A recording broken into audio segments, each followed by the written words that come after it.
大家好，喺惠州年滿65歲嘅長者，只需要申請惠州市長者服務卡，就可以免費搭公交車。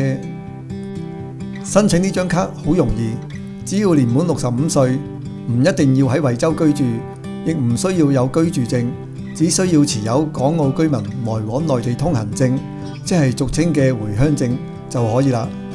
如果你連回鄉證都冇，根本就上唔到嚟，咁我都冇辦法。至於點樣申請呢一張長者卡呢？亦都好容易。如果唔想錯過我嘅最新影片，記得免費訂閱我嘅頻道，同撳埋訂閱隔離個鐘仔，仲有點讚同分享俾其他朋友。歡迎大家留言，多謝支持。喺微信度有個小程式，喺嗰度申請就可以啦，唔需要親自去，好方便。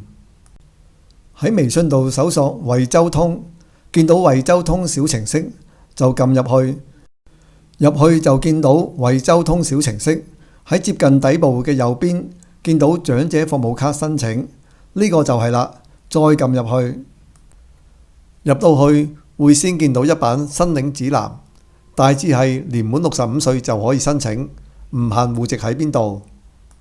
申請需要嘅證件，香港人可以直接用回鄉證，唔需要居住證。另外要一張彩色照片，要嚟做證件嘅，陣間會再講。辦證要15個工作天先至有得攞。大家可以慢慢喺個熒幕度睇返個詳細。睇完之後就可以喺右上個交叉嗰度撳一下，就開始申請呢張卡啦。跟住要填寫資料，姓名要同證件相同，否則你影證件嘅時候會有錯誤嘅信息。跟住就係身份證號，就係影你回鄉證嘅正面。影完之後佢就會自動核對你嘅填寫嘅姓名，同埋知道你其他資料，例如回鄉證號碼。喺影證件嗰度，因為我未滿65歲，唔夠稱，通過唔到。唔緊要，都可以繼續同大家講其他點樣填。聯繫電話，我唔知香港電話得唔得，最好就填大陸電話。戶籍類型就揀港澳台。戶籍所在省市呢，就揀香港特別行政區。戶籍所在地詳細地址就填返你香港嘅地址。取卡方式呢，就有字題或者係郵寄，我就建議揀字題啦。自己15個工作天之後得閒就去攞，比較穩陣。字題就可以揀自己方便嘅地方去攞。如果我住呢度，區縣就揀大亞灣，所屬鎮街呢，就揀西區街道。你哋可以就自己方便嘅地點揀唔同嘅區縣同埋鎮街。跟住就要撳呢度，即時用手機影相，或者預先影定執靚先，再上傳上去。張相會用嚟顯示喺張長者服務卡度，背景要係白色。如果你係字題，唔需要郵寄，呢張卡申請就係免費㗎啦。跟住撳提交就大功告成。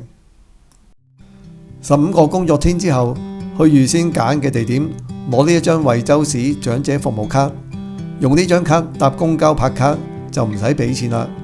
拍卡嘅時候會聽到長者你好呢一段錄音，證明係免費乘搭。值得一提，呢張長者卡亦都係一張嶺南通卡，佢嘅右上角有交通聯合呢4個字，代表張卡喺全國大部分城市，包括埋澳門都可以用嘅。當然，其他城市係要俾錢，唔係免費，同埋用之前要充值，有足夠嘅餘額先至可以用得到。